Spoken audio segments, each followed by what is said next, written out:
የሚሳሳላት ሁሉ ፈተና ውስጥ ያለው በጣም የሚወዳት እንደ አይኔ ብሌን የምትጠነቀቅላት በጣም የሚሳሳላት ታናሽ እህቴ ነበረች። የኔን ጃኬት ትለብሳለች፣ የኔን ሹራብ ትለብሳለች። በቃ እኔ የሚያደርገውን ነገር ነው የምትለብሰው። በጣም ነው የምወዳት፣ በጣም ነው በቃ ጥሩ ቦታ የሚሰጣት። እሷም በጣም ትወደኛለች። ቤተሰቤ በጣም በቃ ሁሉም ነው የምንወዳትና አንድ ቀን የሆነች የሻይ ቡና ብር ማዘር ሰታኝ ያችን ሻይ ቡና ብር ይዤ የሆነ ሆቴል ላይ ቁጭ አልኩና ደወለች እኔ ጋር። ማሙሽ ነው የምትለኝ። ማሙሽ እንዴት ነህ ስትለኝ ደህና ነኝ አልኳት። ልብስ የለኝም እኮ ለምን አትገዛኝም አለች። ገንዘብ የለማ ልብስ ለመግዛትና ሆቴል ላይ ቁጭ ብያለሁ። ማዘር 100 ብር ሰታኝ ነበር በደንብ አስታውሳለሁ ጊዜውንና ልብስ ግዛልኝ ስትለኝ የሆነ ልብስ የሚሰሩ ነጋዴ ጓደኞች ስለነበሩ ከነሱ በዱቤ ለመቀበል እሷን ላለማሳዘን ስል ምንም ችግር የለም እኔ የኔ እናት እዛ መሳላ ነኝ ብዬ ቀጠርኳት። ከዛ ትመጣለች ብዬ ጠበቅኩ፣ ትመጣለች ብዬ ጠበቅኩ፣ ትመጣለች ብዬ ጠበቅኩ። ለካ እሷ አርፋለች እና እግዚአብሔር ይመስገን፣ እግዚአብሔር ይመስገን። ይሄ ማራፏን ሰማውና ሆስፒታል ሮጬ ሲደርስ የነበረው ትንሽ ትንቀሳቀስ ነበረና እጄ ላይ አረፈች። ሌላኛው ፈተና ገጠመኝ ማለት ነው። ከዛ በኋላ ራሴን አላቅም በብዙ መንገድ ተጎዳውና እንደምንም ጥርሴን ነክሼ እህቴን ቀበርኳት። እግዚአብሔርን ግን እንዲህ አልኩት፣ እህቴ ስትሞት በልብ መምታማ ነበር የሞተችው። ወንድሜ እዚህ ያለ ወንድሜ ነጋዴ ነው፣ ብር ያለው ሰው ነው። ወንድሜን ላለማስጨነቅ ምንም ነገር አልነገርኩትም። አባቴ ገንዘብ ያለው ሰው ነው፣ በደንብ የሚታወቅ አባት ነው ያለኝ። ወንድሞች ያለኝ በብዙ የተባረኩ፣ እነሱን ላለማስጨነቅ የእሷን ህመም እኔ ተሸክሜ ነበር እና በልብ ህመም ምክንያት እንደታመመች ነግራኝ ነበር። ከዛሬ ነገ እግዚአብሔር ገንዘብ ሲሰጠኝ አሳክማታለሁ እያልኩ ሳላሳክማት አረፈች። እግዚአብሔርን ግን እንዲህ አልኩት፣ እኔን በህይወት የምታቆየኝ ከሆነ የታመሙትን አሳክማለሁ፣ እኔን በህይወት አኖረኝ አልኩት።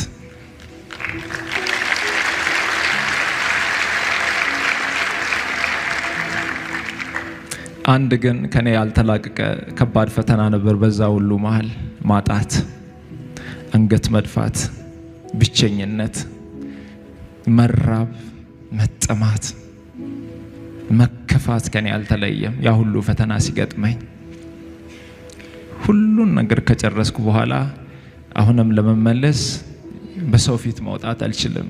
ኪሴ ባዶ ነው፣ ቤቴ ባዶ ነው፣ ህይወቴ ባዶ ነው። እግዚአብሔርን እንዲህ ማለት ጀመርኩት፣ ትላንት የሰጠኸኝ አንተ ነህ፣ ትላንት የባረከኝ አንተ ነህ። ሲሄድም እያየህ ነው፣ በነገር ሁሉ አንተ ትክክል ነህ። ከዚህ በኋላ አንድ ነገር ልለምን፣ አንድ ነገር ልጠይቅ። እግዚአብሔር አምላክ ሆይ በሰጭነት በረከት ባርከኝ። እግዚአብሔር ሆይ ኪሴ ሙሉ ይሁን፣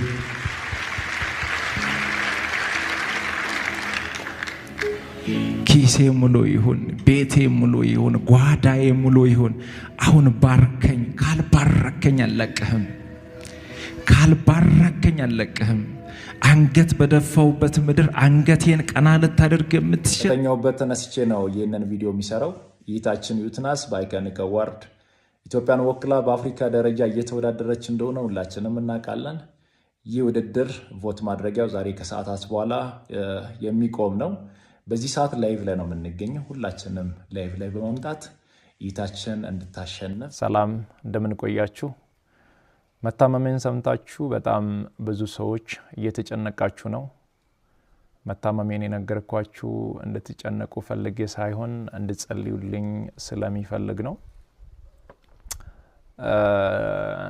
በእርግጥ አዲስ ሚዲያ ኔትወርክ ጋር በነበረን ኢንተርቪው ቆይታ ጋዜጠኛው በድንገት ሲጠይቀኝ መታመሜን ነግራችኋለሁ። አሁንም ቢሆን ሁላችሁም በየእምነታችሁ እንድትጸልዩልኝ እፈልጋለሁ። ህመሙ የጀመረው አሁን አይደለም፣ ተላምደናል። ዛሬ 1 ዓመት ከ5 ወር አካባቢ የሚሆን ይመስለኛል። ያኔ ጎፋ በመሬት ናዳ ምክንያት ወገኖቻችን በሞቱ ጊዜ ለማገዝ እዛ ነበርኩኝ። እዛ ታመምኩ። ከዛ በኋላ ህመሙ በዛው ነው የቀጠለው። እስካሁን ባለው የህክምና ክትትል እያደረኩ ነው። ቀጣይ ያለው የህክምና ሁኔታ በቅርቡ ከሀገር ውጪ ሄጄ በቂ ህክምና አደርጋለሁ። ህክምና ብቻ ሳይሆን በዚህ ሰዓት ለኔ የሚያስፈልገው ኢትዮጵያ እናቶች፣ ኢትዮጵያ አባቶች፣ ወጣቶች ሁላችሁም በየእምነታችሁ እንድጸልዩልኝ እፈልጋለሁ። እኔ ወደ ህክምናው እስከሚሄድ ድረስ የታመሙ አልጋ ላይ ያሉ ወገኖችን እያሳከምን እንቆያለን።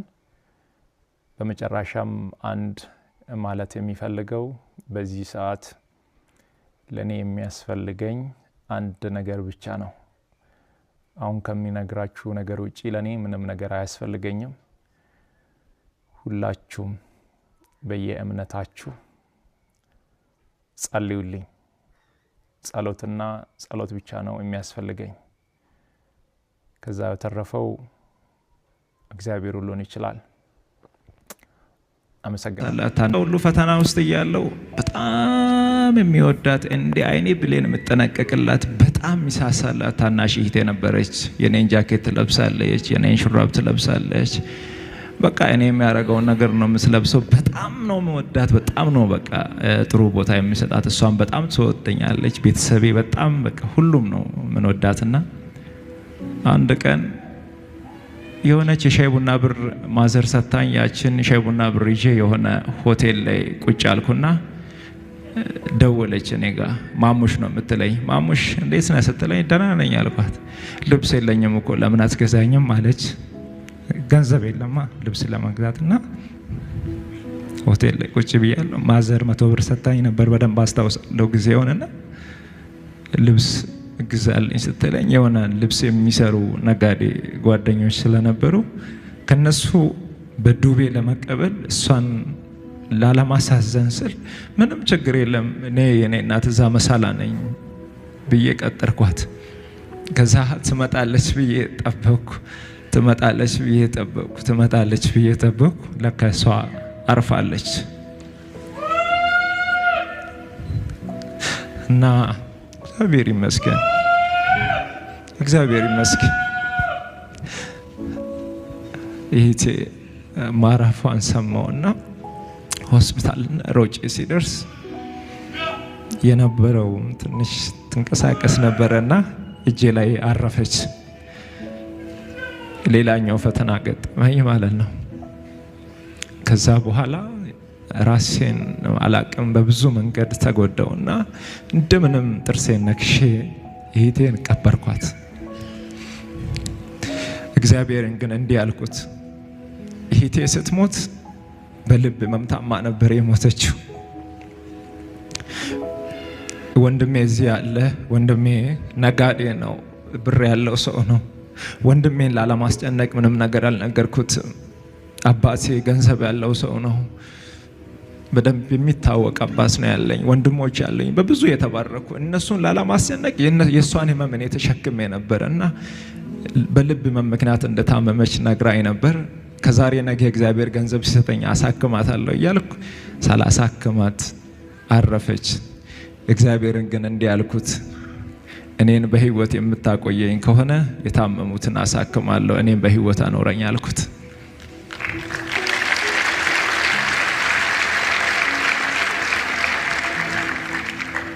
አንድ ግን ከኔ ያልተላቀቀ ከባድ ፈተና ነበር። በዛ ሁሉ መሃል ማጣት፣ አንገት መድፋት፣ ብቸኝነት፣ መራብ፣ መጠማት፣ መከፋት ከኔ ያልተለየም። ያ ሁሉ ፈተና ሲገጥመኝ ሁሉን ነገር ከጨረስኩ በኋላ አሁንም ለመመለስ በሰው ፊት መውጣት አልችልም።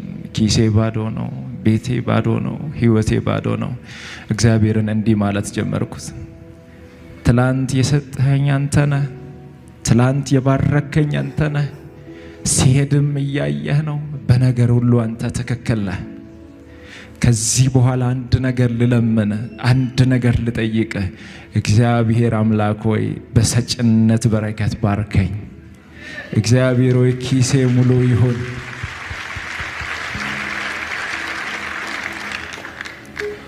ኪሴ ሙሉ ይሁን፣ ቤቴ ሙሉ ይሁን፣ ጓዳዬ ሙሉ ይሁን። አሁን ባርከኝ። ካልባረከኝ አልለቅህም። ካልባረከኝ አልለቅህም። አንገት በደፋውበት ምድር አንገቴን ቀና ልታደርግ